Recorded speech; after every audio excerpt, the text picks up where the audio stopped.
let's see. Alex, I'd like to start with Hebrews chapter 12 today. And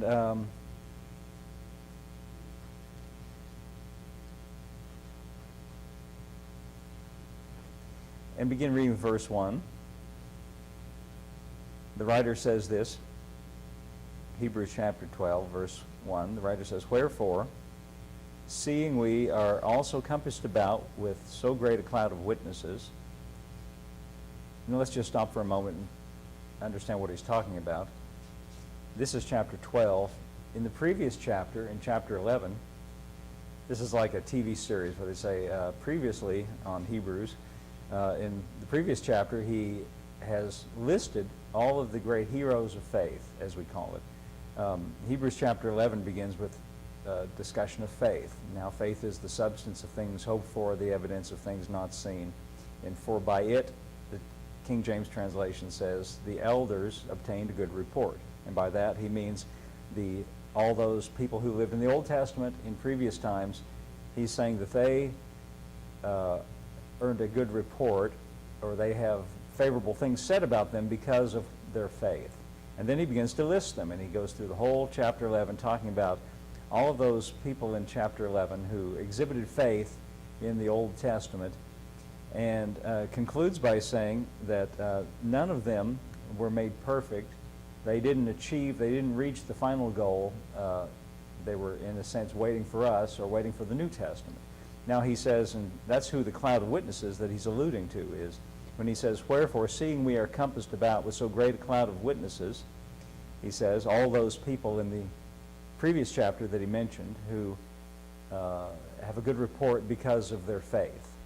That's who the witnesses are. Then he says, seeing we're compassed about with them, let us lay aside every weight and the sin which doth so easily beset us, and let us run with patience the race that is set before us.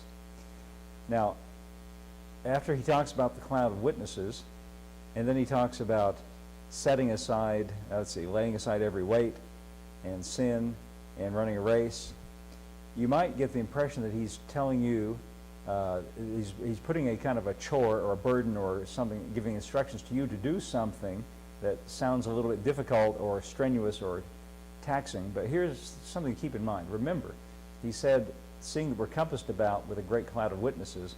That cloud of witnesses, he told us in the previous chapter, they earned a good reputation, not because of what they did, but because of what they believed. He goes to great pains in the previous chapter to tell us that each one of these people that we talk about in the Old Testament, what they did was because of what they believed. It was their faith that motivated them. It was their faith that was the important thing. Then, notice as well that this verse ends with a comma. Can you see that? That's a comma there at the end. It's not a period. That's not the end of a thought. And if we stopped there, we would not get the complete thought. That's why the comma is there, to lead us to go on. If we stop right there, we would not really have the capacity to do what he's talked about doing in this verse. And what we need is what's in verse 2. And verse 2 says this. Verse 2 tells us how to do all that. Looking unto Jesus. That's what he says. Looking. Now looking is something you do. You think you look with your eyes, but really you look with your mind. Your eyes take in the information, but what you focus your attention on is what you mentally focus. You can be taking in things with your eyes and be thinking about something else. Did you know that? Have you ever noticed that? You can be distracted in your thinking. So he's talking about your attention. Looking unto Jesus, he says, notice this, the author and the finisher of our faith. When he says, he's saying in the previous verse, lay aside every sin, every weight, and the sin which doth so easily beset us, and run with patience a race set before us. And here's how that's all done. By looking unto Jesus. Now, in order to look unto Jesus, or to focus your attention on Jesus, please think about this for a moment. In order to do what he says here, you have to look away from all those other things. You have to look away from sin and weights and running a race. Now, what most people do, I think, is they focus all of their attention on all the things they think they're supposed to do, the sins and weights, and I'm trying to get rid of this, I'm trying to do that, and we focus our attention on all the problems rather than the solution is to turn away from all of those things we think are problems that we deal with and look unto Jesus. And really, if we'll look unto Jesus, it says that he is the author and the finisher of our faith. Again, just reminding you that the great cloud of witnesses he talked about in chapter 11 were people who had faith, who trusted in what God told them. So looking unto Jesus, focusing our attention on him, and he says he is the author. An author is the source, the beginning. I believe that's what other translations say. The source of our faith, the beginning, and the finisher. So the beginning and the end, the whole source of our faith. It says, for the joy that was set before him, endured the cross, despising its shame. It's interesting. He's using Jesus as an example here. The word despising there actually means, a better translation of that would be ignoring. That would be ignoring the shame. Jesus, now remember, he's the one who is authoring and finishing our faith. And as an example of what he did, it said, for the joy that was set before him, he endured the cross and ignored the shame. In other words, he didn't focus his attention on that. He had his mind on something else, on something higher, on something better. He ignored the shame and is sat down at the right hand of God, of the throne of God. Verse 3 says, for consider. Consider is an interesting word, by the way. I looked it up in the dictionary and find out some interesting information in the dictionary. Consider means to think carefully about, or to contemplate, or to reflect upon. It says think carefully about, or contemplate, or reflect upon. In other words, not just a fleeting thought, not just a passing thought, but think carefully upon this. Consider him. That's Jesus, by the way. Think carefully upon him. Contemplate and reflect upon him. And it says that he endured such contradiction of sinners against himself, lest ye be wearied and faint in your minds. Fainting, by the way, or giving up, that's what fainting means, give up and being weary, it's in your mind. And he says the remedy for that is to consider him. Now listen, he uses him for an example, but what he's really saying is not that Jesus is an example and just try to imitate him, but he's an example and he's at work in your life. Think about him. He knows what he's doing, in other words. He knows what it's like to endure contradiction. Now, is that what it says here? Consider him that endured contradiction. What contradiction means is he endured the fact that he endured the contradiction of being one thing, but being forced for a period of time to submit to something that was contrary to who he was and what was the reality about him. You know, we know that he ended up at the right hand of God, at the throne of God, but while he was on the cross, he endured, it says he ignored the shame, and he endured contradiction. And he uses that as an example. Now, in our lives, we could say that we endure contradictions. We endure things that are contrary, we could say contrary to how it should be, how things ought to be, contrary even to how God wants things to be, contrary to what we would like things to be. You know, I'll use for an example, in the Old Testament, I won't turn and read this, I'll just tell you the story. You know that in the Old Testament, the nation of Israel was originally governed by prophets, and the first one of those was Samuel. But the people in this growing nation looked around at the other nations, and they said, all of them got a king, we want a king. And Samuel came and told them, no, you don't want a king. If you get a king, he's going to get all your young men, put them in the military, and he's going to put taxes on you. And he tried to talk them out of it. He tried to warn them. He tried to warn them, you don't want a king. He's going to tax you and take your sons, put them in the military. And they said, no, we want a king, just like everybody else. So they chose a king, and it was Saul. And if you know the story, Saul was not a king that found favor in God's sight. Saul couldn't really follow directions, and he kind of was egotistical in many ways. He had a lot of problems. And finally, God rejected Saul because he wouldn't follow his instructions. And he said to Samuel's a prophet, you know, and so God's talking to Samuel, and he said, I want you to go down to the house of Jesse and anoint for me a king. And he goes to the house of Jesse, and Jesse brings out all of his sons, starting with the oldest, the tallest, the best-looking one. And Samuel says, no, that's not him, and brings out another, no, that's not him. And you can read the story. And one by one, all these sons come out, no, that's not him. And finally he says, don't you have any more sons? You've brought them all out here, and God says, this is not him. And then, almost as an afterthought, he says, oh, well, there's David. I forgot about him. He's so out of the picture, so humble, so not really regarded in the light of, like, if you're going to choose a king, they didn't even think about David. He's the youngest, the smallest, he's a youth, and he's out guarding the sheep, watching the sheep. And, well, there's him, and Samuel said, well, bring him in, because God said none of these are it. So you know the story. I'm not going to stretch it out. It's not like it's some great surprise ending here. You know that what happens is they bring David in, and Samuel says, in the process of this, man looks on the outward appearance, but God looks on the heart, which is an important thing to consider. And when they brought David in, Samuel said, this is him.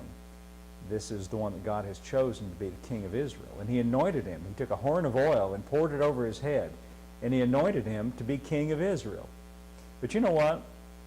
He did not immediately begin to reign in that for which he was anointed to be the very next day. He endured contradiction for kind of a long period of time. And the problem was, God told Samuel, anoint him to be king. I've chosen him to be king. In other words, God's will and God's plan and God's destiny is for David to be king, and he has Samuel to anoint him. And as far as God's concerned, that's a done deal now. Problem was, there's still Saul sitting there. And when Saul heard about this, what do you think he thought? He was none too pleased. And so through a process of a lot of different twists and turns, interesting story, First Samuel, you can read about all this, he ends up trying to kill David. And David has to flee for his life, and he runs out into the wilderness. And he ends up living in caves and hiding. And I'm sure when at the lowest point in that experience, David could have been tempted to think to himself, you know what? What's gone wrong here? I must have done something wrong. I missed the corner somewhere, I missed a turn. I missed some kind of, I've gone wrong somewhere, because God anointed me to be king, and here I am living like an animal out here in the wild, and Saul's trying to kill me. He endured contradiction. That's what it means. He endured contradictory circumstances. Let's put it that way. But you know the story. You know how it worked. Eventually, in the process of time, he did arrive at that place for which God had destined him to be. He did arrive there, though he endured for a period of time contradictory circumstances. Now, I'm applying that to all of our lives, because the writer of Hebrews is doing the same thing. And he uses Jesus for an even better example than David. And he says, consider him. He endured contradiction of sinners against himself. And the reason he says that you should consider him and think about and contemplate, and what were those words I said? Let me read that again. To think carefully about, to contemplate, and to reflect upon, that is so that you don't faint and give up in your mind. I'm sure David would have been tempted to give up in his mind. And it's in our minds where we do tend to, we get frustrated, we get tired, we get weary, and we think, where's God, and things of that kind. God hadn't gone anywhere, and Jesus is at work. He's the author and the finisher of our faith. And what we're supposed to do, our job in this, our part in this, is to focus our attention on Jesus, who's the one at work, who's the one working. And he works behind the scenes in invisible ways. On the inside of us, God who looks on the heart, that's where he's at work in us. And circumstances eventually have to line up. There's an interesting thing that's said about Jesus in chapter 10. Let me read it to you, then we're going to look at something else. Alex, if you give me chapter 10. Notice in this verse it said that he ignored the shame, and then he sat down at the right hand of God. Look at what it says about that in chapter 10, verse 12. It's talking about Jesus sitting at the right hand of God. Chapter 10, verse 12. He says, but this man, Jesus, after he had offered one sacrifice for sins forever, and by the way, that's a good thought. There's only one sacrifice for sins, and it's already been offered forever, so you don't have to make any other sacrifices. We sang this morning, we bring the sacrifice of praise. You know why we bring the sacrifice of praise? Because he's done all the work. All we do, the only sacrifice he wants out of us is thanking him, because he's done the work. He offered one sacrifice for sins forever. He sat down at the right hand of God. Now, you know, it says here, if I read it right, that he offered himself as a sacrifice for sins, then he sat down at the right hand of God. Now, I don't know if they mean that, if it's meant to be metaphorical or literally, but it makes it sound as though he's done, in a sense. He sat down, you see. But if you look around in the world, you don't have to look very far until you see that everything in the world is not exactly conformed to the will of God. You might think that. Would you agree that it doesn't? I mean, you know, an ordinary person looking around might come to that conclusion, that not everybody and everything in the world is conformed to God's will. Well, what's he doing about it? Well, it says he sat down, and look at the next verse. Listen to this. Verse 13. From henceforth, that means from that point on, from henceforth expecting till his enemies be made his footstool. What it's implying is he sat down and he's just sitting there waiting until everything conforms. Well, how's that going to happen? Same way it happened with David. God knows what he's doing. God's working it out. Same way it happens in our lives. Now that's on a big scale, the world, but in our lives the same thing is true. Metaphorically, sitting down is a way of saying resting in your mind. And you rest in your mind by focusing your attention on Jesus, the author and finisher of our faith, the one who is at work. And if there are contradictory circumstances, what we're supposed to do is, instead of worrying about them and being obsessed and upset, say to ourselves, God knows how to work those things out. I may not, but he's at work. I trust that he's at work. Now there's another passage I wanted to read you along this line.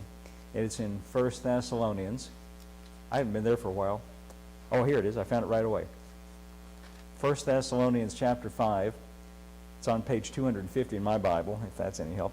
But Alex will put it on the screen for you. Chapter 5, 1 Thessalonians chapter 5. And he's concluding now in chapter 5. And here's his concluding remarks. Let's start in verse 16. 1 Thessalonians chapter 5, verse 16. There's a short verse for you. If you ever need a memory verse, there's a good short one, Alex. Rejoice evermore. That wouldn't be hard to learn that. Rejoice evermore. Okay? He's giving you just short little remarks as he concludes. Keep rejoicing. That's a good thought, though, by the way. That's interesting. It's short, but it's a good thought. We got something to be joyful about. Well, a person might say, you don't know what's going on in my life. I say, that's right, I don't, but I know that he can work anything out. Paul here, listen, he had more problems than any of us would ever dream of. And he's the one saying, rejoice evermore. Then he says in verse 17, pray without ceasing. Now that doesn't mean you're expected to be praying 24 hours a day around the clock. It means don't give up on prayer. Don't give up on praying. You know, don't give up on it. Don't, as he said in Hebrews, faint in your mind. Don't give up on it. Verse 18. In everything give thanks, for this is the will of God in Christ Jesus concerning you. Again, he doesn't say that God is responsible for everything. He just says in everything. That means in every circumstance, give thanks. For this is the will of God concerning you. Paul knows something about that. He had some bad circumstances. You remember when he was thrown into jail for releasing a woman from a demonic bondage. He was thrown into jail, and it said at midnight, Paul and Silas prayed and gave thanks to God and praised God. So he was in a bad situation and knows what it's about. In everything give thanks, for this is the will of God in Christ Jesus concerning you. Verse 19 says, quench not the spirit. Verse 20 says, despise not prophesying. And then right away he says in verse 21, prove all things. That means examine all things or test all things. Right after he said, despise not prophesying, then he said, prove or examine or test everything. And that's a good motto right there. You know, anybody can say anything. But you should examine and test everything. Hold fast to that which is good. It doesn't mean you have to destroy that which is bad or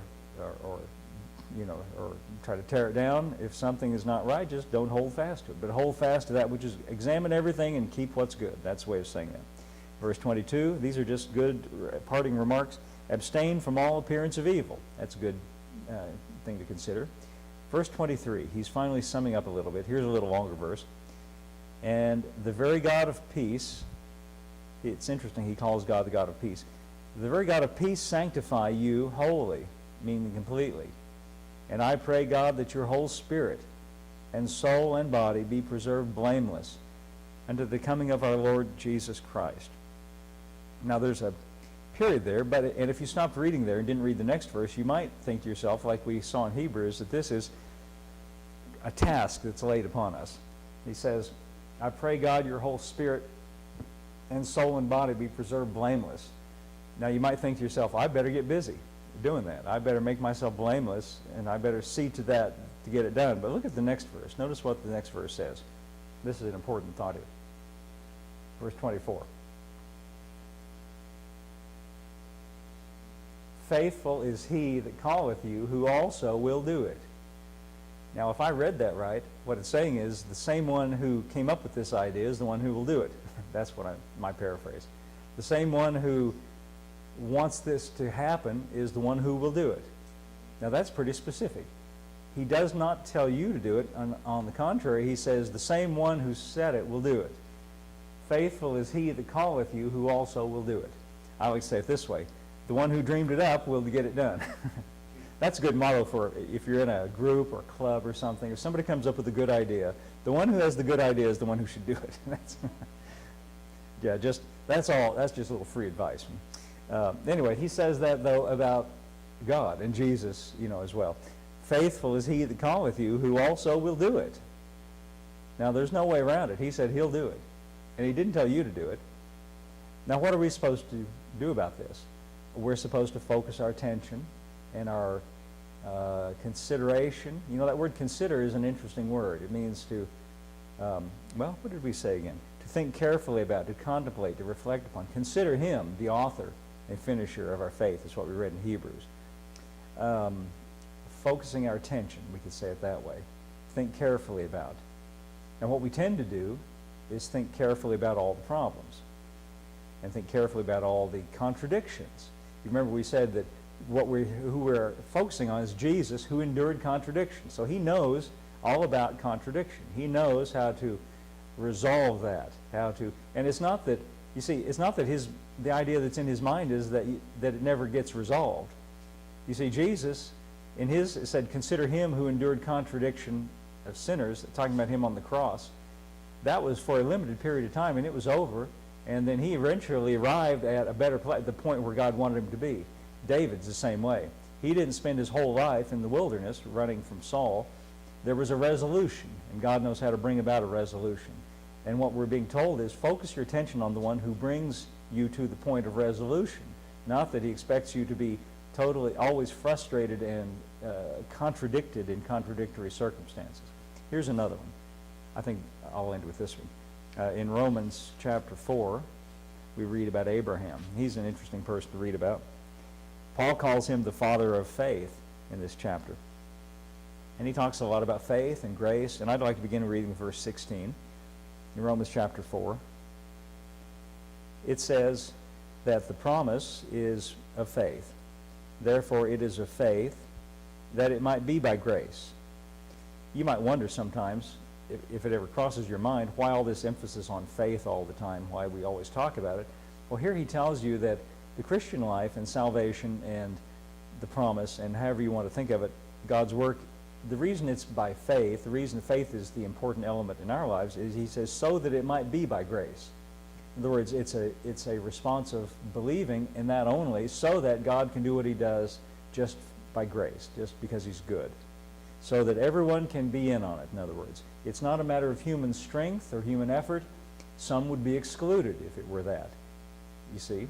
If it were a matter of personal, moral, strenuous striving and personal activity and personal effort, some would get closer to success and some would not. But he wants everyone included. And so it is of faith that it might be by grace, he says, to the end that the promise might be sure to all the seed, not only to that which is of the law, but also to that which is of the faith of Abraham, who is the father of us all. Now he's talking about Abraham. He has been in this entire chapter. And so he begins to focus a little bit about Abraham, using him as an example, just like we talked about Jesus and David as examples. Verse 17, it says, as it is written. Now he's quoting. When he says as it's written, it means a quotation. This is God talking now to Abraham. As it is written, I have made thee a father of many nations. I have made thee a father of many nations.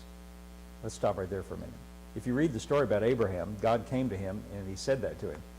I have made thee the father of many nations. And the Bible says that Abraham believed God, and it was counted to him for righteousness. Now the reason that's remarkable is it didn't look very likely. The circumstances contradicted what God said.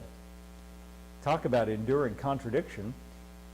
Abraham was an old man, and his wife, their whole married life, had never had any children. She was barren, Sarah. But God comes along and says, I have made thee the father of... Notice that God doesn't even say, you know, it might be possible, Abraham, for you to become father of a couple of children. Maybe. No ifs, ands, or buts about it, and God's thinking big here. He doesn't just say, you might have a couple of kids. He says, you're going to be the father of many nations. And he doesn't even say, gonna be. He says, I have made thee. How about that? I have made thee. Well, Abraham could have turned around and said, well, it doesn't look like it, but he endured this contradictory circumstance for a period of time. But let's go on reading. Verse 17 says, as it is written, I have made thee the father of many nations, before him whom he believed. That is to say, in the presence of God, whom he believed God, in other words.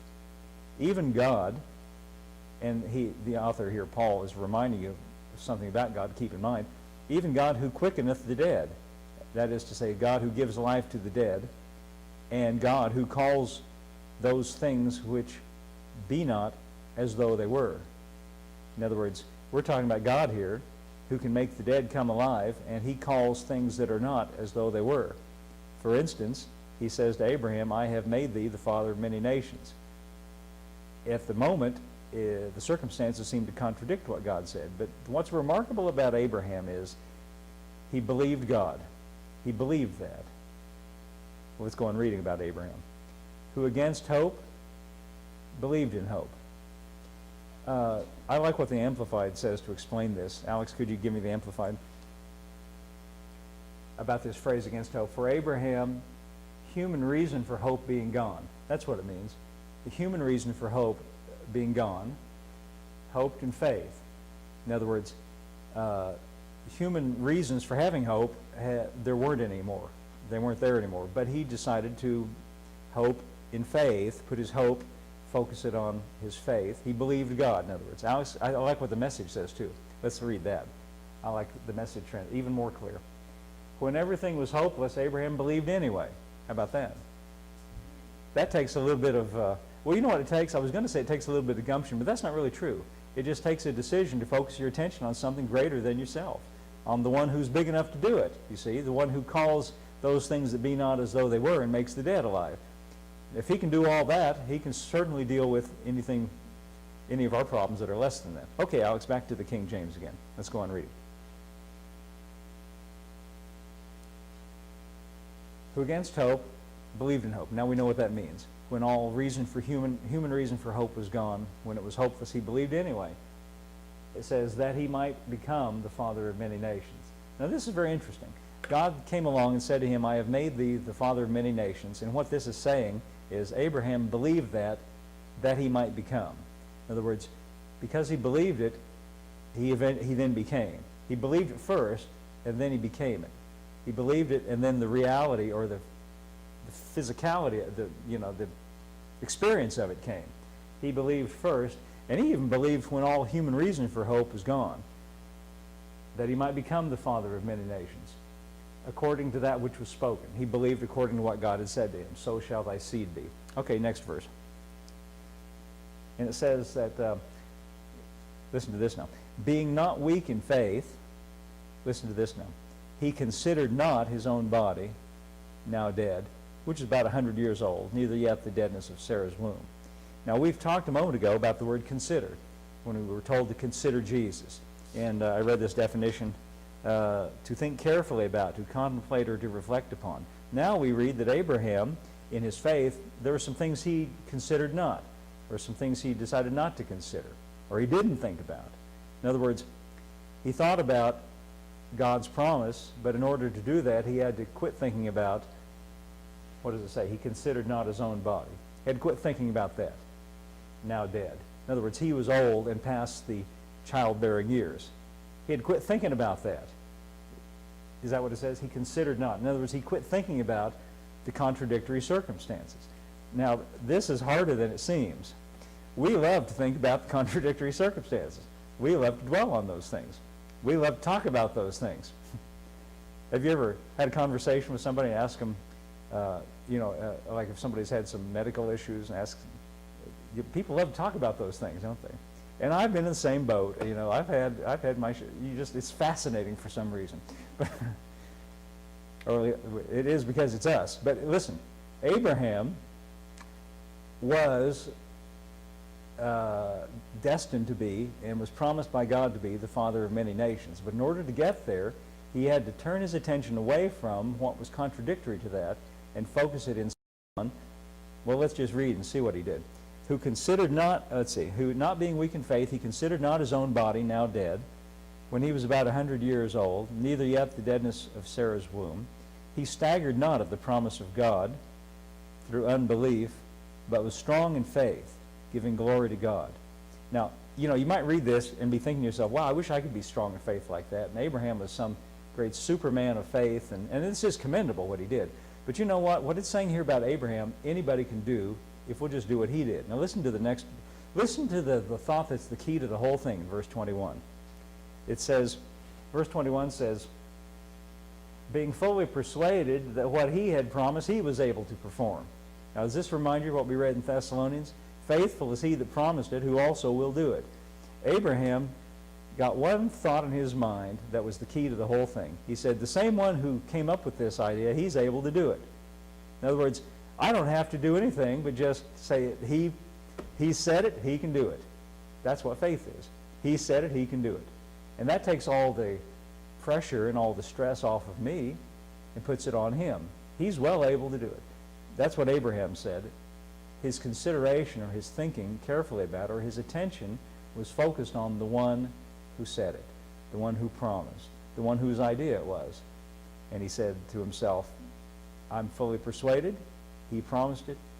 He's able to perform it. Okay, that's all I got for you today. Let's all stand up. And I think, personally, in our lives, we can do the same thing. Whatever it is that we're dealing with, God's made promises. He wrote the book. This is his book. You know, we didn't write it. He wrote it. It's his idea. And what he's promised, he's able to perform.